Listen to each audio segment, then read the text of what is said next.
Eh bien, Sylvia, c'est vrai que ce dossier a pris du retard, pour ne pas dire qu'il a du plomb dans l'aile. Pourtant, il y a un peu plus de 3 ans, Jean-Claude Juncker annonçait fièrement qu'il ne faudrait bientôt plus changer sa montre d'heure. C'était une proposition de la Commission européenne qui avait été approuvée par le Parlement européen. Mais voilà, le Covid-19 est passé par là et le dossier est resté au fond d'un tiroir, même si une grande consultation populaire avait été organisée et qu'une grande majorité des citoyens européens s'étaient prononcés en faveur de la fin du changement d'heure. Alors, il fallait encore opter pour l'heure d'été définitivement ou l'heure d'hiver définitivement. Et là, les Européens sont partagés. Par exemple, les Portugais, 80% des Portugais voudraient que l'on conserve uniquement l'heure d'été, alors qu'aux Pays-Bas, une grande majorité des citoyens voudraient que l'on garde uniquement l'heure d'hiver. Évidemment, pour éviter des décalages horaires au sein même de l'Union européenne, il vaudrait mieux que les 27 accordent leur violon et surtout, il faudrait que ce dossier revienne à l'agenda.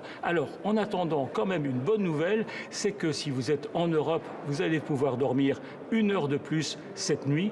Comme me le disait un député européen, cette année, rien ne change, donc on va changer.